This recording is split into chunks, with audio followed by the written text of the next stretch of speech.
Watching her spend my money on luxury items was painful enough. Then the federal agents arrived at court and revealed the truth about her emergency. I lent my sister $6,500 to cover her emergency bills. A week later, she was on Instagram flashing designer bags. "Relax, you'll survive," she texted. I didn't respond. Just let her think she won. 3 decades of experience taught me to trust my gut, but family loyalty can blind even the wisest among us. I wake up to 35 missed calls every morning now. I never thought I'd be that guy posting on Reddit about family drama, but here I am, staring at my phone like a man possessed while my sister Rebecca's Instagram story plays on repeat. There she is, surrounded by Coach bags, captioning it "Self-Care Sunday" with money she swore she needed for emergency bills. Let me take you back 4 weeks. It was around midnight when Rebecca called me, sobbing so hard I could barely understand her words. Something about final notices, potential eviction, and how her landlord was being completely unreasonable. The desperation in her voice cut through me like a blade. She needed $6,500 to catch up on bills and avoid getting kicked out of her apartment. "Please, David," she begged, her voice breaking. "I don't know who else to ask. Mom and Dad are already helping with my car payments, and I can't bear to stress them out more. I'll pay you back from my next few paychecks, I promise." I sat there in my dark living room, the TV's blank screen reflecting my concerned face back at me. That familiar pull of Big Brother protection mode kicked in. Rebecca's always been the baby of the family, the one everyone rushes to help. But something felt off this time. After 38 years on this planet, you develop instincts about these things. "What happened to your savings?" I asked, trying to keep my voice gentle. "Didn't you just get that bonus you were celebrating last month?" "Medical bills," she said quickly, almost too quickly. "Remember when I had that weird stomach thing? Insurance didn't cover everything, and then everything else just snowballed from there. I should have pressed harder, should have asked for proof of these bills, should have listened to that nagging voice in my head saying this didn't add up. But it was late. I was exhausted from a 12-hour shift at the manufacturing plant, and the thought of my little sister being evicted was too much to handle. "I'll transfer the money tonight," I said, feeling the weight of the decision settle in my chest. "But Rebecca, I need this back. I'm not Mom and Dad. I can't just write this off." "Oh my God, thank you, thank you." She was practically singing. "You're literally saving my life. I'll start paying you back next month, I swear. $650 every month until it's done. You're the best brother ever." I sent the money immediately through my banking app, watching my carefully managed savings account drop by $6,500. She sent back a screenshot of her confirmation receipt, followed by a string of heart emojis, and "I love you so much." That should have been the end of it. Fast forward to today. I'm scrolling through Instagram on my lunch break when I see her story. At first, I thought I was seeing things, but no, there's my sister in what looks like a high-end shopping mall, surrounded by luxury shopping bags. The timestamp shows it was posted 3 hours ago. My hands are shaking as I watch the rest of her story. There's a close-up of a Coach bag, early birthday present to myself. A mirror selfie with a new designer coat, winter ready. Several shots of her and her friends at some expensive-looking restaurant, Ladies Who Lunch. I text her immediately. "Care to explain the shopping spree? What happened to the emergency bills?" 3 dots appear, disappear, appear again. Finally, OMG, don't be so dramatic. I needed to treat myself after all that stress. "Relax, you'll survive. It's not like you're hurting for money." I stare at my phone, blood pounding in my ears. 15 years of working my ass off, living below my means, saving carefully, and my sister thinks that gives her the right to blow my money on designer bags. Another text from her. "Besides, I told you I'd pay you back. Why do you care what I spend it on? Not everything has to be about being responsible all the time." I don't respond. What's the point? She clearly doesn't see anything wrong with what she's done. Instead, I open my banking app and screenshot the transfer from 4 weeks ago. Then I screenshot her Instagram story. I create a folder on my phone labeled Rebecca Loan and save everything there. Something tells me I'm going to need it. My phone buzzes again and again. More texts from Rebecca. "Hello? Don't ignore me. You're being really childish right now. I can't believe you're making such a big deal about this." "Fine, be that way. Mom always said you were too uptight about money. I mute the conversation and put my phone face down on my desk. The rest of my lunch break passes in a blur of anger and disbelief. When you've weathered many storms in life, you learn to recognize the difference between genuine crisis and manufactured drama. This was definitely the latter. By the time I get home that evening, I have 19 missed calls from Rebecca and a voicemail from my mom asking why I'm harassing my sister about money. The worst part? This isn't even the first time Rebecca's pulled something like this. It's just the first time she's been stupid enough to post evidence on social media. As I sit here in my modest apartment, looking at the stack of bills on my kitchen table, I'm realizing there's a pattern I've been ignoring for years. The emergencies that always seem to crop up when she knows someone has money. The guilt trips. The way she always manages to turn herself into the victim when called out. My phone is still buzzing. Rebecca switched to messaging me on every platform she can think of. Mom's texting now too, saying we need to talk this out as a family. Dad just sent a single message. Give me a call when you can. I'm not calling anyone tonight. Instead, I'm making copies of everything.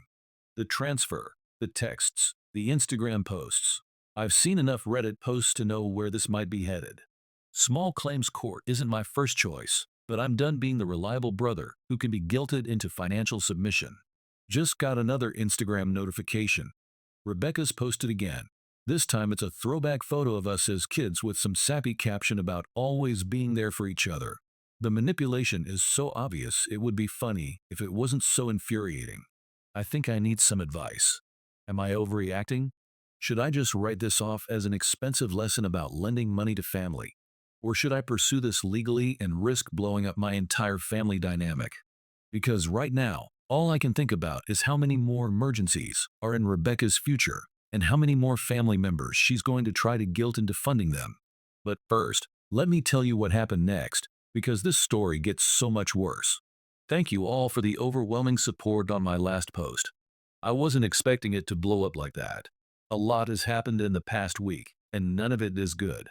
Remember how I mentioned my cousin Jennifer in the comments? Well, she reached out to me privately after seeing my post. Turns out she follows me on Reddit. What she told me made my blood run cold. Apparently, Rebecca pulled almost the exact same stunt with her last year. Different emergency, same shopping spree aftermath. Jennifer just never said anything because she was too embarrassed about falling for it.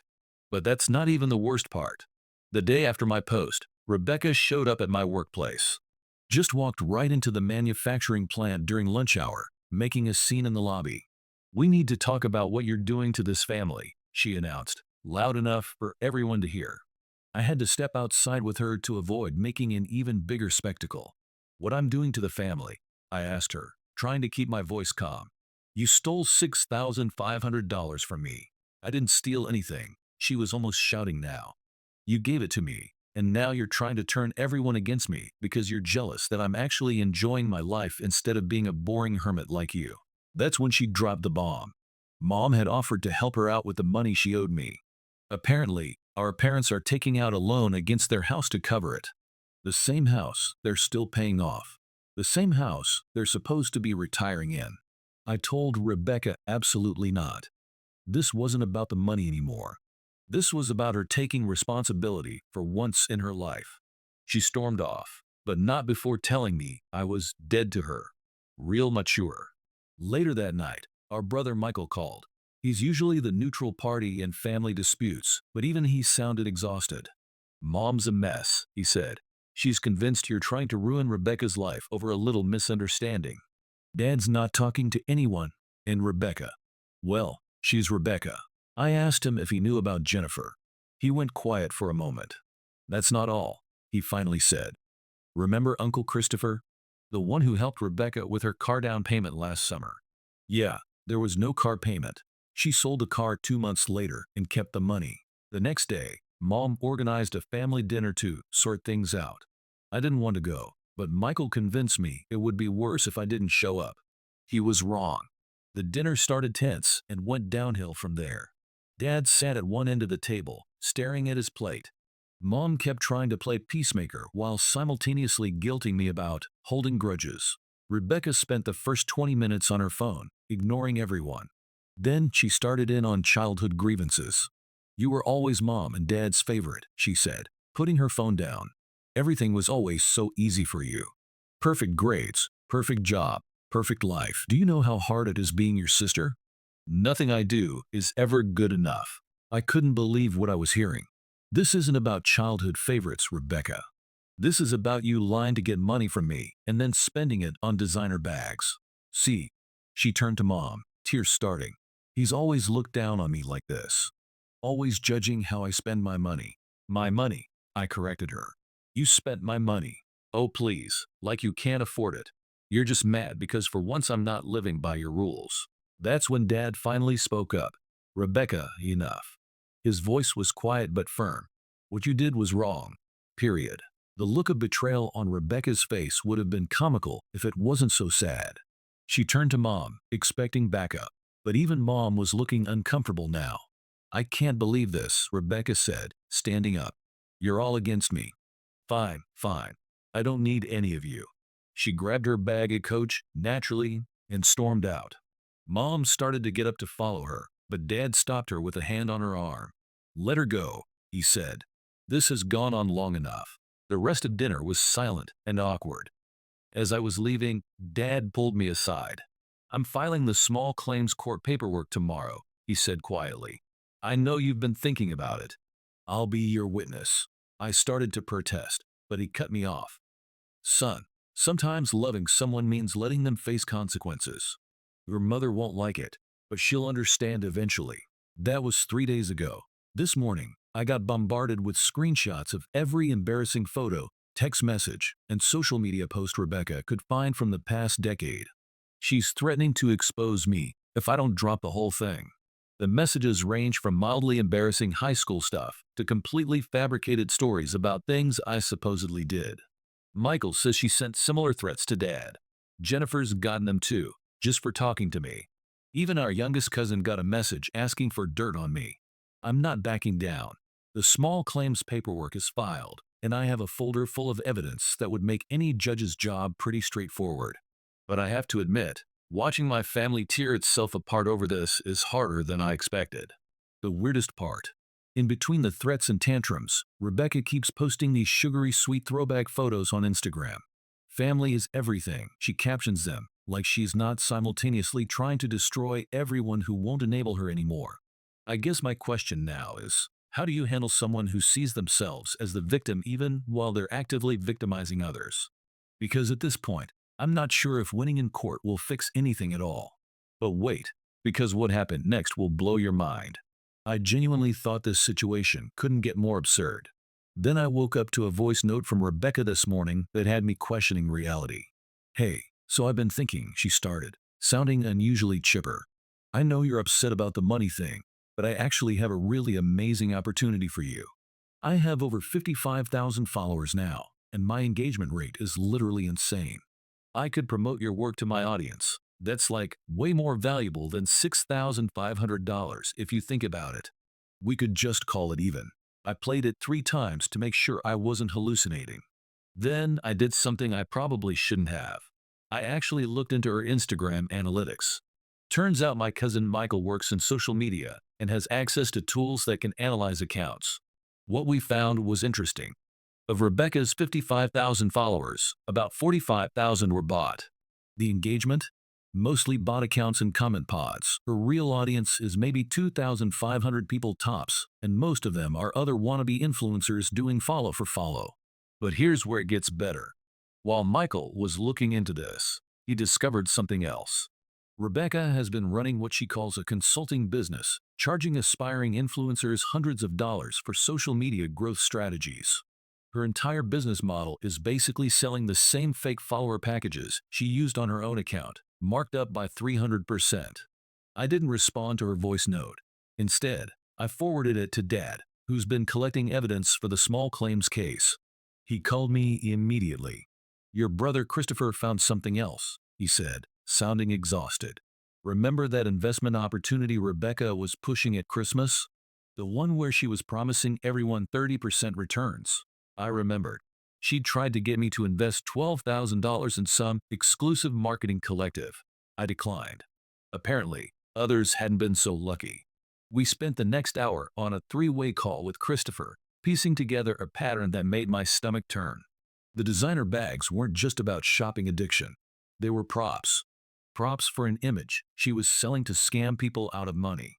Mom still doesn't want to believe it.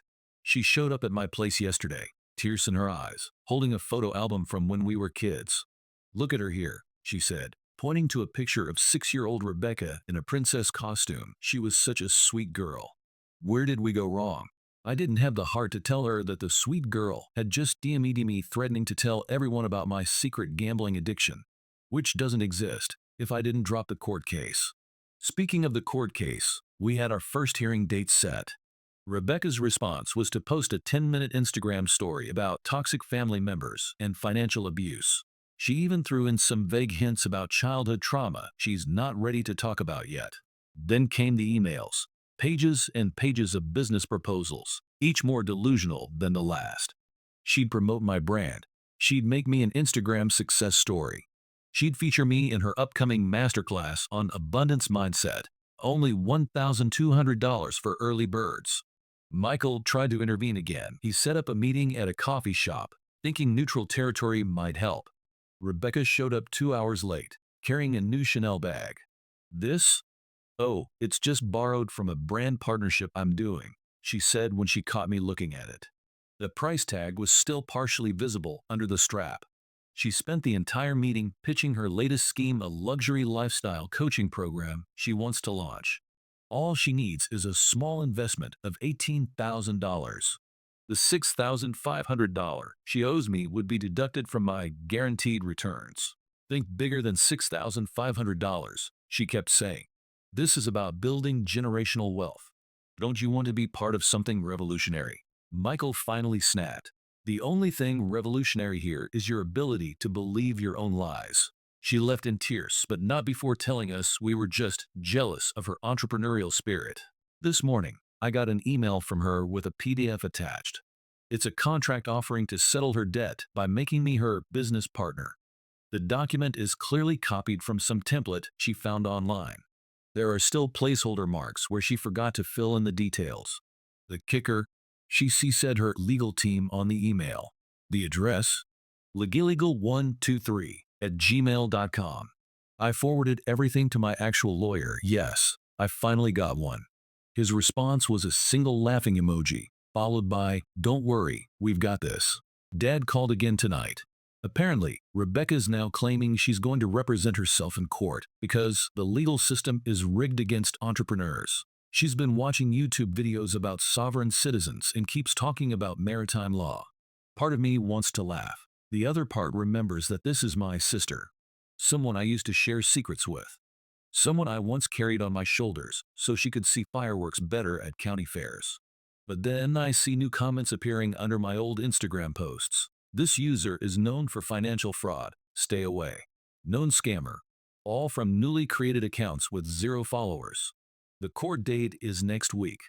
Mom stopped taking sides and now just sends daily Bible verses to our family group chat. Dad's documenting everything with frightening efficiency. Michael's stress baking enough cookies to feed an army. And Rebecca, she just posted another Instagram story. She's launching a podcast about surviving family betrayal. I should probably mention she's still using my Netflix account to watch true crime documentaries. I only just noticed. At this point, I don't even know what I expect from court. The money seems almost irrelevant now. What I really want is answers. But I'm starting to realize those might be more expensive than $6,500. But the final chapter of this story, that's where karma really showed up. Sometimes karma needs a little push. Yesterday was court day. Rebecca didn't show up, at least not at first. Her Instagram story showed her getting a spa treatment to cleanse the negative energy before facing her oppressors. She finally arrived 2 hours late, wearing sunglasses inside and carrying what I now know was a fake Birkin bag. But I'm getting ahead of myself. Let me start with what happened the night before court. Remember how I mentioned Michael works in social media? Well, he's been quietly archiving everything Rebecca posts. Everything, including the private, close friends stories she thought were only visible to her inner circle. That's how we caught her bragging about her foolproof system for manipulating family members. But here's the real kicker. Dad's friend who's retired from the FBI. He didn't actually retire. He's still active. And it turns out Rebecca's little consulting business caught some attention when multiple reports of wire fraud started rolling in. I didn't plan for any of this. I just wanted my money back. But when Dad's friend asked if I'd be willing to help build a case, I didn't hesitate. All those Instagram DMs where she's been selling fake follower packages, forwarded. The masterclass payments she's been collecting through fake business accounts, documented. That investment collective she pitched at Christmas, every email preserved. The small claims court judge took one look at our evidence and said, "There's a lot more here than $6,500. He wasn't wrong. Rebecca walked into that courtroom thinking she was facing a simple civil suit. Instead, she found two federal agents waiting with a warrant. Turns out running a pyramid scheme through Instagram isn't just morally bankrupt, it's federal wire fraud. The look on her face when they approached? Priceless. She tried to bolt, but those 5-inch Louboutins, probably fake, didn't get her very far. "This is harassment," she screamed as they read her rights. "I'm an entrepreneur. I'm helping people build wealth." "David, tell them." I didn't say a word. Just watched as they confiscated her phone, her precious, precious phone, with all her business records still intact. Mom wasn't there. She couldn't handle it, but Dad? Dad stood right beside me, face set like stone. Michael was on my other side, quietly filming everything. "For evidence," he said, "and maybe a little for satisfaction." The federal agents found over $285,000 in fraudulent transactions. Minimum. They're still digging. That emergency she needed my $6,500 for. It was to cover payments to people who were threatening to report her previous scams. The designer bags, mostly fake. She was selling the real ones. The brand partnerships she bragged about, complete fabrication. Even her apartment, the one she was supposedly getting evicted from, wasn't actually hers. She'd been subletting it illegally while collecting rent from 3 other people for the same space. Here's my favorite part. Remember that podcast she launched about surviving family betrayal? The FBI is using it as evidence. Turns out confessing to financial crimes on a public platform isn't the smartest move. After they took her away, her lawyer, a real one this time, court-appointed, approached us about making a deal. Dad shut that down fast. The time for deals was before she tried to destroy her brother's reputation. My aunt called this morning, crying. Apparently, Rebecca scammed her out of $28,000 for an exclusive luxury travel club that doesn't exist. She's not the only one. We're finding new victims every day. Family, friends, followers, no one was off limits. The federal investigation is ongoing, but they're already talking about years, not months. And fines. Let's just say that $6,500 she owes me is the least of her worries now. Mom finally stopped sending Bible verses. Now she's in therapy, trying to understand how she missed the signs for so long. Dad's been quiet, but he did say one thing that stuck with me. Sometimes the kindest thing you can do is let someone face consequences. Rebecca's Instagram is still up, but it's being run by the feds now. They're using it to find more victims. The comments section is enlightening. Turns out, I wasn't the only brother she tried to scam. Just the only one who didn't let her get away with it. Some family members think I went too far. They say I could have handled it privately, kept it in the family. But that's exactly the kind of thinking that let her get away with this for so long.